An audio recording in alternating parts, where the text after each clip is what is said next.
Илья, ты меня не слышишь. Илья Иванович, проснитесь. Илья Иванович, вы меня не слышите, проснитесь. Илья. Илья, проснитесь. Ты меня совсем не любишь. Илья. Илья. Илья, wake up. Если бы моя тугая плоть могла растаять, сдвинуть, испариться, о, если бы предвечный не занес в грехи самоубийства, Боже, Боже, бесплотным, плоским и тупым, мне кажется, весь свет в своих стремлениях, о, нежность, как невысыпатый сад, что зарастет бурьяном. Вот ты, а вот ты. What? Ah, it's you, Helena Nestorovna. I didn't hear you coming in. Was I dozing? Ah, what an old fool I am to doze with you here. I was watching you, Ilya Ivanovich. You didn't miss me at all. We miss nothing when we are asleep. Where did you learn to speak such rot? Weeks to recover from missing a few moments of you. Will you set that to music, Ilya Ivanovich? The plain truth is that I drank too much. So much for vows of moderation. Life would be death if it were all in moderation. That's all very well, but I mustn't become a Tuesday man. Do you know what that is? Today, Tuesday, you have decided there will be no more of this. None of that. You are a new man. Capital N, capital M. New man. My God. Impressive. It looks glorious. It's even in my name. Ilya. Glorious one. Glory of God. All of that. Such a bright new future. It's blinding. That's Tuesday. Wednesday? Not quite as new a new man as the Tuesday. Thursday? Friday? God forbid Saturday. Gone the glory. Gone the glitter. Gone the way of all flesh. That's a Tuesday man. I have known a few of them. If I become one, will you push me into the river? You are not a Tuesday man because you took too much to drink. All that means is that you are Russian. Perhaps a foolish resolution from the start. You know your uncle when he launches into homilies about his beloved peasants of the land. Makes you want to piss on the peasants. One needs a deep glass just to keep from running off into the snow. A fine thing that would be, driven out of your own home. Not so impossible. First off, it is not mine, it belongs to my sister. It is mine in habit only. What's more, I think it has become a bad habit. What do you say? What do you mean, a bad habit? You have a marvelous existence. A room and a little study with a balcony over the garden. Your sister loves you. Your nephew adores you. Your nieces worship at your knee. They attach love ribbons to your teacups. And look how your brother-in-law cleaves to your advice. Here, have your tea. It's not that dreadful lime blossom. Aunt Angelica says it will help you to sleep. Nothing helps me to sleep. I don't want to sleep. I've slept a life away. But what am I saying?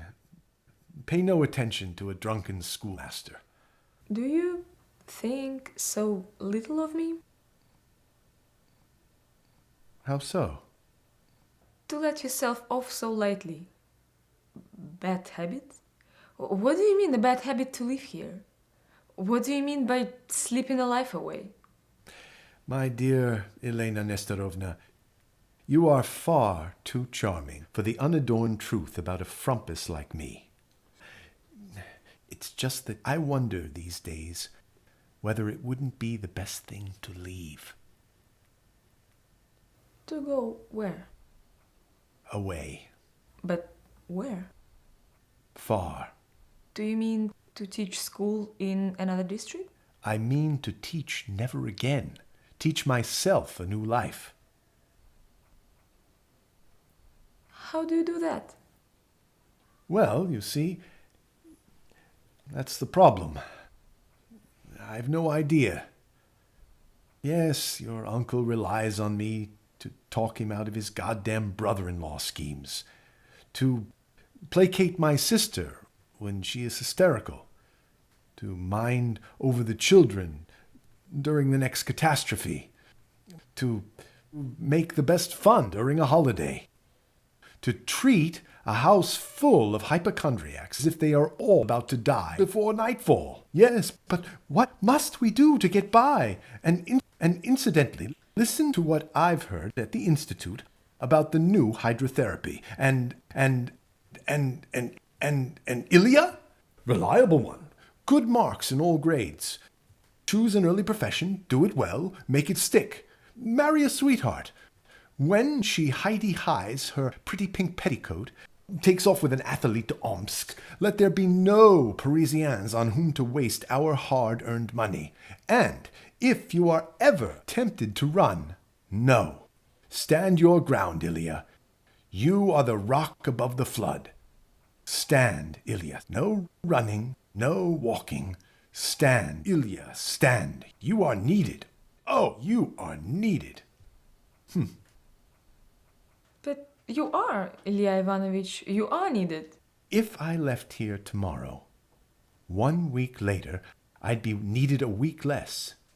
A week less again after that. It might be that I've made Ilya indispensable. I must be here, in this place, to be standing. Ilya, standing firm, wise and heartful when things fall apart. Which they never will. The children are smarter than any of us. They run the place now. Would you like a step farther into the Polikovian truth? I am even exhausted with being a man of Russia. If I could become a moon man, I think I would take it at a bound. I tell myself 1 small step at a time. But I've become suspicious. Listen, Elena Nestorovna, I think it's a plot. Oh my, a plot? A plot sounds exciting. Who is plotting? 1 small step at a time is the plot. It's a plot by the forces of inertia to rule us until we're too decrepit to make it out the door. Ilya Ivanovich Polyakov, I have never heard this or anything like it from you. I'm seeing something new, I think. What does Aunt Angelica say? Oh, no. The door to that confessional's closed. I'm sorry, but you've got to put down your Dostoevsky. It's always my Dostoevsky, and he's the one to blame, as if my despair is an adaptation. Then she sends me off to read the children to sleep. Well, I will tell you a secret about that. When I read them their stories, with all the wonderful pictures, the simple life within, I wish that I could dissolve into the pages of the book. When you read to me your translations of, what's his name, do you feel the same way? Oh, that's very different. I don't feel stampeded, crushed, suffocated, only embarrassed to be stealing your time. How selfish of me to have begged a hearing, how dear of you to consent. Meanwhile, it is you longing to bolt out into the snow. I am as guilty as your uncle. I am better off drunk and asleep. Yes, until I can purchase the courage to walk into Kuznetsov, wipe that supercilious smirk off his fat face by handing him my resignation, walking out forever. Then, out of this door. Then, farther and farther. Yes, until no one can say my name. Do you honestly mean all of this, Ilya Ivanovich? Ilya Ivanovich? Ilya Ivanovich? With all my heart. Liar. What's that you say? Liar. Have I ever been called that? Do you think that because you're speaking the truth, you're not lying to me? Why shouldn't I think that? If you say what's true in order not to say something else that is true, why then you're not saying what you mean, even if you mean what you say? I did mean what I said. Yes, But can you say what you mean? That's rather a novel idea. Does our kind ever do that? Kind? Are you a kind, Ilya Ivanovich? Weren't you just saying that you're hardly a Russian? Just how many Ilya Ivanovich Polikovs do you notice on the streets of St. Petersburg? My God, Elena Nestorovna, this is the most devil of a conversation I've ever had. Good. So, do you want to try telling me what you really mean? No. Good Lord, no. Well, of course I do. Perhaps. Yes. I mean, yes, of course, decidedly. But can it be done? It's barely conceivable. Our kind. I'm not a kind. No, I'm not. Me? Barely qualified to be a Russian, I am. It's all quite sound. You've invited me to speak, say the thing, not the other thing. According to Aristotle. Well, no. Devil take Aristotle, eh? Just say the thing, not the other, and for God's sake take the consequences.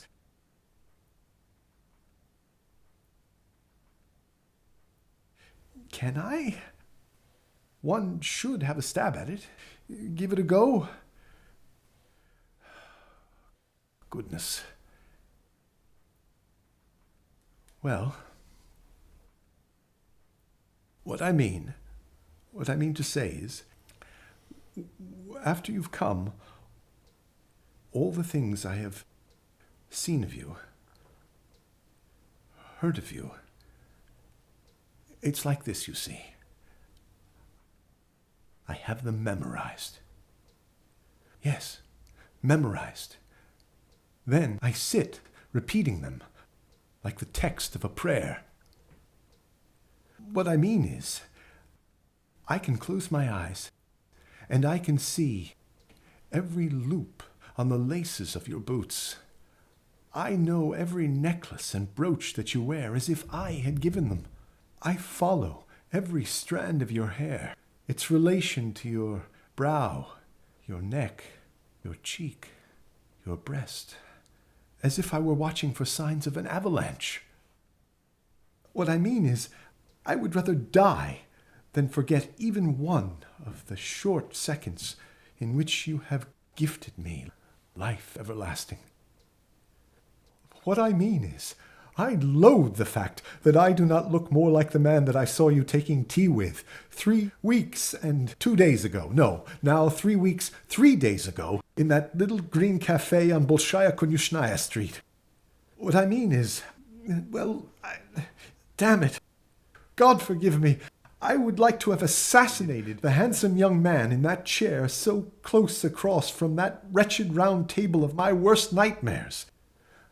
And, well, I hate myself with a passion for not having the nerve to kiss you, Elena Nestorovna.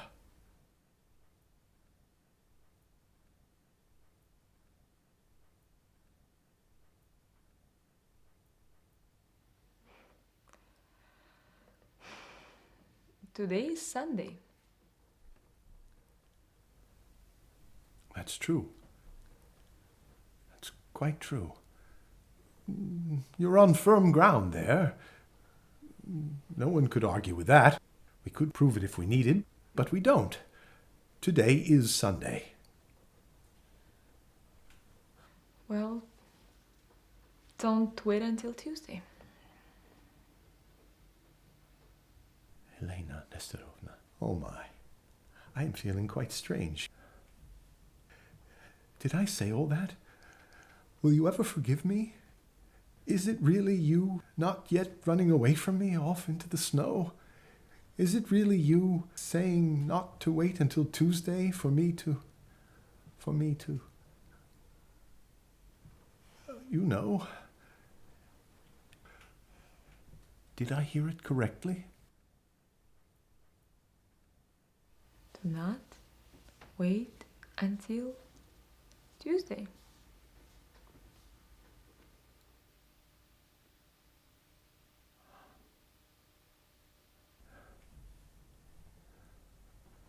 Must I drink this lime blossom tea? Not with me around.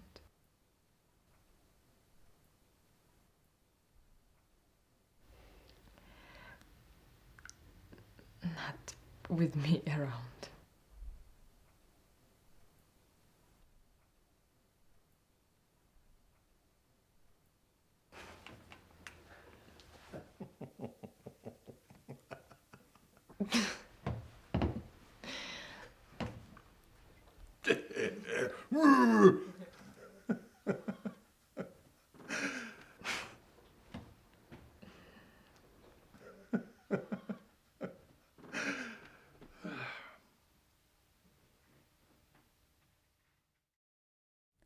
Спи, мой котик, ласковый животик, золотые лапки, желтый нос. Спи, мой котик, спи, мой обормотик. Знаешь, я люблю, знаешь, я люблю, знаешь, я люблю тебя всерьез.